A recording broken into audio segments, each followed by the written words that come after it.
चलिए, आज के इस गहन विश्लेषण में इतिहास के एक ऐसे अध्याय को खंगालते हैं जो सत्ता, कूटनीति और सांस्कृतिक बदलावों की एक बहुत ही जटिल कहानी कहता है। और अक्सर लोग इसे नजरअंदाज कर देते हैं। हाँ, बिल्कुल। क्योंकि मतलब जब भी हम प्राचीन भारत के इतिहास की बात करते हैं ना, तो अक्सर हमारा ध्यान बस मगध या फिर मौर्य और गुप्त साम्राज्य तक ही सीमित रह जाता है। जो कि स्वाभाविक भी है, क्योंकि मुख्य धारा के इतिहास में इन्हीं पर ज्यादा जोर दिया गया है। सही कहा। लेकिन पूर्वोत्तर भारत, विशेष रूप से प्राचीन असम, जिसे उस समय कामरूप कहा जाता था, वहां 7वीं शताब्दी में कुछ ऐसा घटित हो रहा था जो राज्य निर्माण और राजनीति को समझने का नजरिया ही बदल देता है। बिल्कुल बदल देता है। तो आज हमारे पास कुछ बहुत ही शानदार ऐतिहासिक अध्ययन, नोट्स और तथ्य हैं, और हमारा मिशन ये है कि हम इन तथ्यों के आधार पर म्लेच्छ राजवंश की पूरी तस्वीर उकेरें, जिसने लगभग 650 ईस्वी से 900 ईस्वी तक कामरूप पर शासन किया। हाँ, श्रोताओं के लिए ये जानना बहुत अहम है कि ये सिर्फ राजाओं की कोई आम वंशावली नहीं है, बल्कि ये कहानी है कि कैसी एक खालीपन से सत्ता उभरती है और कैसे एक समाज मतलब खुद को एक नई पहचान देता है। ये समझने का एक बेहतरीन मौका है कि प्राचीन काल में सत्ता और इतिहास को कैसे सहेजा जाता था। तो चलिए इसे विस्तार से समझते हैं। सबसे पहले तो इस राजवंश के उदय की बात करते हैं। बिल्कुल। ये कामरूप पर राज करने वाला दूसरा प्रमुख राजवंश था, है ना? हाँ, वर्मन राजवंश के पतन के बाद ये लोग सत्ता में आए थे। हाँ, ये कालखंड अपने आप में एक बहुत बड़ा टर्निंग पॉइंट है।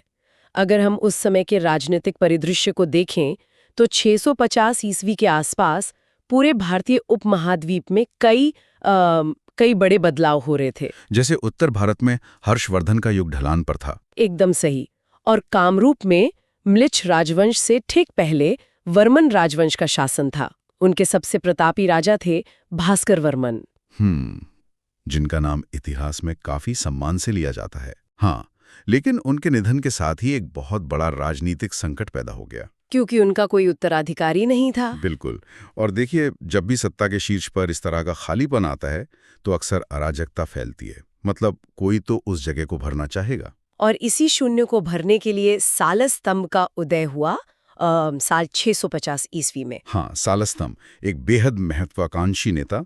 उन्होंने न केवल उस राजनीतिक अस्थिरता को खत्म किया, बल्कि एक ऐसे राजवंश की नींव रखी जो अगले 250 से 300 सालों तक उस पूरे क्षेत्र की नियति तय करने वाला था। इसीलिए इसे अक्सर सालस स्तंभ राजवंश भी कहा जाता है। यहाँ सबसे दिलचस्प बात यह है कि 650 ईस्वी से 900 ईस्वी तक का ये जो समय है, ये सिर्फ शासन करने का नहीं था।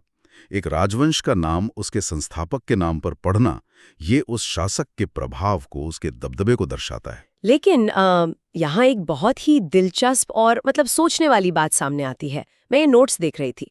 इस राजवंश का नाम म्लेच्छ राजवंश है।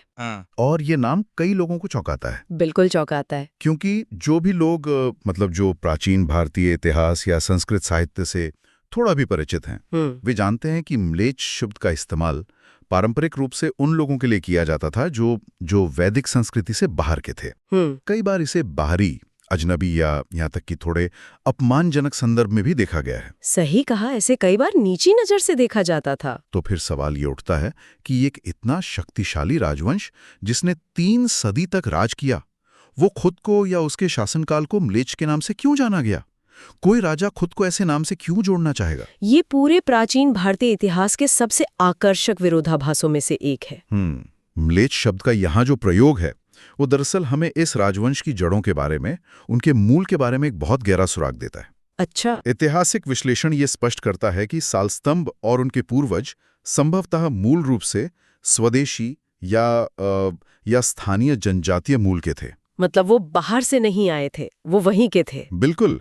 वे शायद किसी तिब्बती बर्मी भाषी समूह से ताल्लुक रखते थे, और क्योंकि वो उस समय के मुख्य धारा के ब्राह्मणवादी या कह लें वैदिक समाज का हिस्सा नहीं थे, तो प्रारंभिक संस्कृत ग्रंथों के नजरिए से वे म्लेच्छ हुए। एकदम सही। लेकिन सालस्तंभ ने सत्ता पर कब्जा करने के बाद जो किया, वो राजनीति और कूटनीति का एक मास्टर स्ट्रोक था। उन्होंने क्या किया? उन्होंने अपनी सत्ता को वैध ठहराने के लिए यानी लेजिटिमेसी पाने के लिए संस्कृतिकरण का रास्ता अपनाया। संस्कृतिकरण यानी संस्कृत भाषा और वैदिक परंपराओं को अपनाना। हाँ, उन्होंने वैदिक अनुष्ठानों को संरक्षण दिया, संस्कृत को राजभाषा बनाया और खुद को एक तरह से मुख्यधारा के राजनीतिक ढांचे में स्थापित कर लिया। क्या बात है!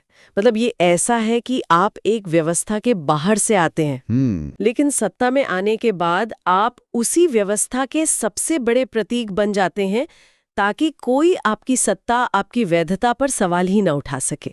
बिल्कुल, ये एक शासक द्वारा अपनी शक्ति को एक ऐसी भाषा और संस्कृति के माध्यम से मजबूत करने का शानदार उदाहरण है जो उस समय पूरे दक्षिण एशिया में सत्ता की भाषा मानी जाती थी। ये एक बहुत ही व्यवहारिक राजनीतिक कदम लगता है। अब अगर हम इनके साम्राज्य के भूगोल की तरफ आएं, तो राजधानी का चुनाव भी बहुत कुछ कहता है। भूगोल हमेशा राजनीति तय करता है। हाँ, हमारे तथ्यों में हरुपेश्वर का जिक्र है, जो इस म्लेच्छ राजवंश की राजधानी थी। और आज के नक्शे पर अगर इसे ढूंढा जाए तो ये असम का जो आधुनिक तेजपुर शहर है और उसके आसपास का इलाका वही प्राचीन काल का हरुपेश्वर माना जाता है। तेजपुर, जी हाँ, ब्रह्मपुत्र नदी का उत्तरी तट। तो राजधानी को यहाँ स्थापित करने के पीछे सिर्फ प्राकृतिक सुंदरता तो नहीं रही होगी? बिल्कुल नहीं। राजधानी का स्थान कभी भी सिर्फ संयोग नहीं होता, उसके पीछे बहुत ठोस सामरिक और आर्थिक रणनीतियां होती हैं। तो तेजपुर यानी हरुपेश्वर को चुनने की क्या वजह थी? देखिए, हरुपेश्वर भौगोलिक रूप से एक बहुत ही महत्वपूर्ण जगह पर स्थित है। ब्रह्मपुत्र नदी प्राचीन काल में आज के किसी एक्सप्रेसवे या हाईवे की तरह काम करती थी। संचार और परिवहन का मुख्य मार्ग। हाँ, ये व्यापार, सैन्य आवाजाही और संचार का मेन रूट थी। और तेजपुर एक ऐसा बिंदु है जहां से नदी के यातायात पर, मतलब वहां से गुजरने वाली हर नाव या जहाज पर बहुत आसानी से नियंत्रण रखा जा सकता था। एक तरह का चेक पॉइंट बन गया वो। बिल्कुल। इसके अलावा यहाँ की जमीन बहुत उपजाऊ थी, जो कि जरूरी है एक बड़ी सेना और बढ़ती आबादी का पेट भरने के लिए। सही कहा। और उत्तर की ओर हिमालय की तलहटी थी जो तिब्बत और भूटान के साथ व्यापारिक मार्ग खोलती थी। तो हरुपेश्वर को राजधानी बनाना दरअसल नदी के व्यापारिक मार्गों पर कब्जा करने और एक सुरक्षित सैन्य गढ़ स्थापित करने की एक सोची समझी रणनीति थी। नामों पर इतनी गहराई से चर्चा कर रहे हैं। आखिर हमारे पास इस बात के ठोस प्रमाण क्या है? क्योंकि कागज तो इतने सदियों तक टिक नहीं सकता। तो इस म्लेच्छ राजवंश की ये पूरी कहानी हम तक पहुंची कैसे? ये बहुत ही अच्छा सवाल है और इसका जवाब है तांबा। तांबा? जी हाँ, ये कहानी हम तक तांबे के जरिए पहुंची है। इस राजवंश और दरअसल प्राचीन भारत के इतिहास के एक बहुत बड़े हिस्से को समझने का सबसे प्रामाणिक स्रोत ताम्रपत्र हैं। ताम्रपत्र यानी तांबे की प्लेटें? हाँ, तांबे की मोटी प्लेटें, जिन पर संस्कृत में राजाओं के आदेश, उनकी वंशावली और उनकी उपलब्धियां उकेरी जाती थीं। तो क्या हम इन्हें उस दौर की ऐतिहासिक हार्ड ड्राइव कह सकते हैं? हार्ड ड्राइव, ये एक बहुत ही सटीक एनालॉजी है। ये ताम्रपत्र उस दौर की हार्ड ड्राइव ही थे, लेकिन ये आज की हार्ड ड्राइव से कई ज्यादा सुरक्षित और टिकाऊ थे। हाँ, क्योंकि ना तो इनमें कोई सॉफ्टवेयर अपडेट आने से डेटा करप्ट होने का डर था। बिल्कुल, और ना ही इन्हें आसानी से नष्ट किया जा सकता था। देखिए, तांबा एक महंगी और काफी टिकाऊ धातु है। तो एक ताम्रपत्र तैयार करना कोई आसान काम नहीं रहा होगा। कतई नहीं। एक ताम्रपत्र तैयार करने का मतलब था तांबे का खनन करना, उसे पिघलाना, उसकी प्लेटें बनाना और फिर एक कुशल कारीगर द्वारा उस पर एक एक अक्षर बहुत ही सावधानी से उकेरना। बाप रे, ये तो बहुत लंबी प्रक्रिया है ना?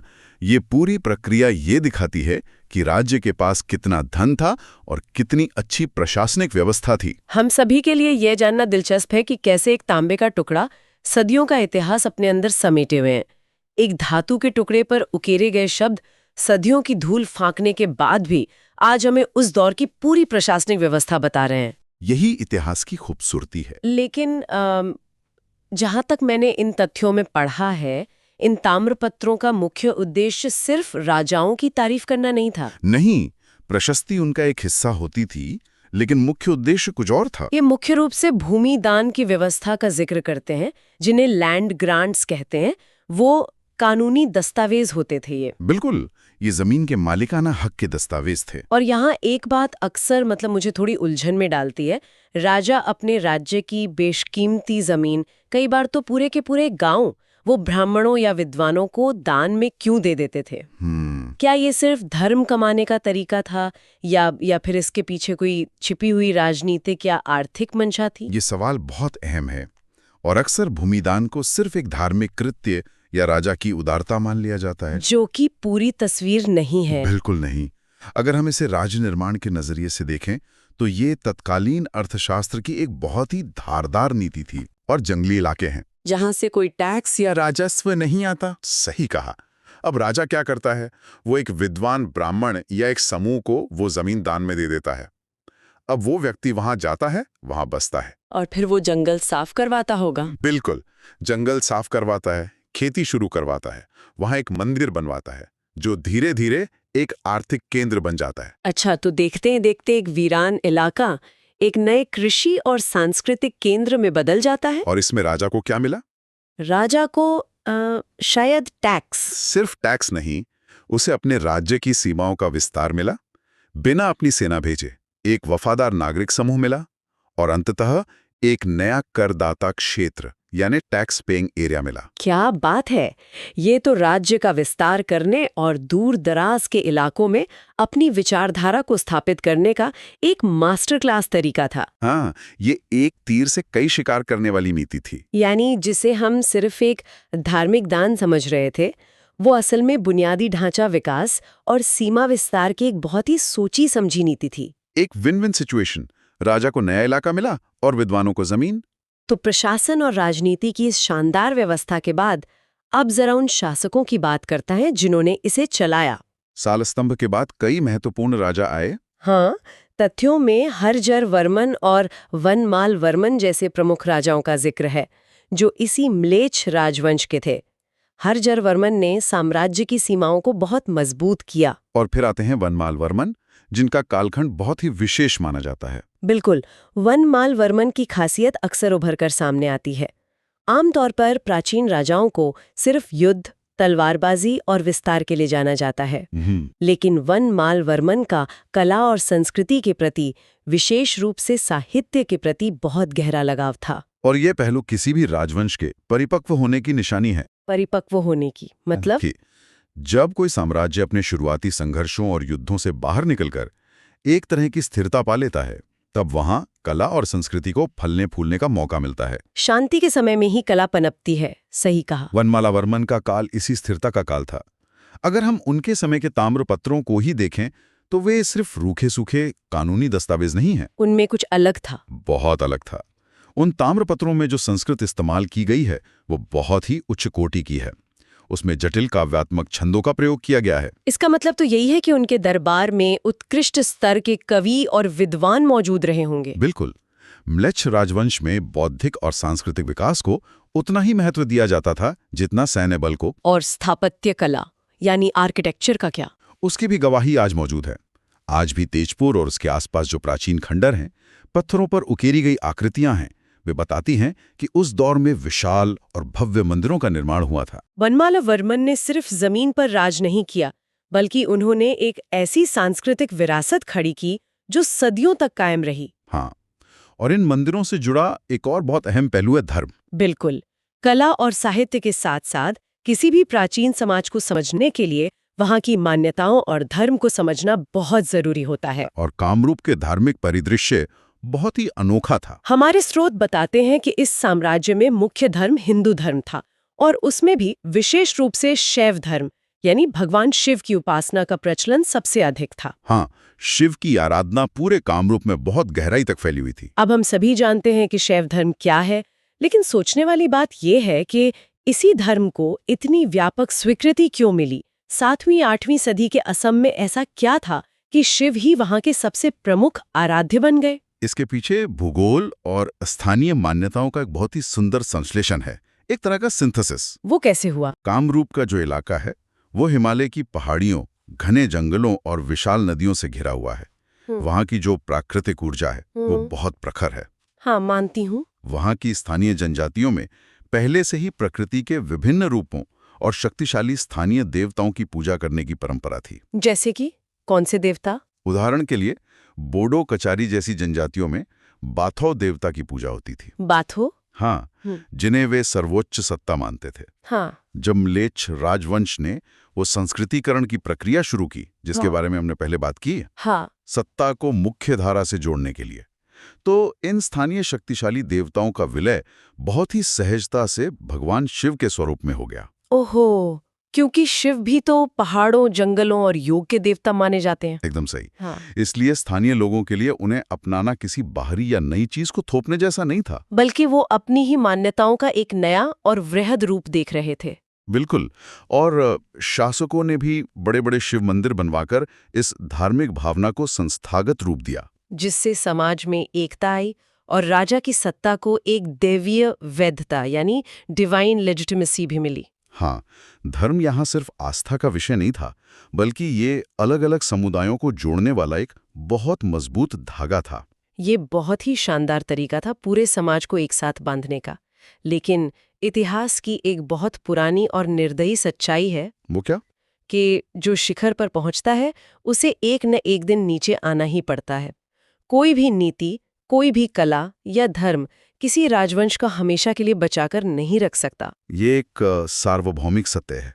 लगभग 250 सालों के इस सुनहरे दौर के बाद 900 ईस्वी के करीब आते आते इस शानदार म्लेच्छ राजवंश का पतन हो गया। हाँ, उनकी जड़ें कमजोर पड़ने लगी थीं। इतने मजबूत प्रशासनिक ढांचे और इतनी अच्छी रणनीतियों के बावजूद आखिर ये अंत आया कैसे? देखिए, इतिहास में साम्राज्यों का पतन अक्सर किसी एक घटना या एक दिन का परिणाम नहीं होता। एक लंबी प्रक्रिया होती है। हाँ, 900 ईस्वी के आसपास म्लेच्छ राजवंश के अंतिम शासकों के समय तक आते आते केंद्रीय सत्ता कमजोर होने लगी थी। शायद उत्तराधिकार के संघर्ष रहे हों, या फिर प्रांतीय गवर्नरों ने, जो दूर दराज के इलाकों को संभालते थे, उन्होंने अपनी स्वतंत्रता की घोषणा करनी शुरू कर दी हो। जब केंद्र कमजोर होता है तो महत्वाकांक्षी लोग उस मौके का फायदा तो उठाते ही हैं। बिल्कुल।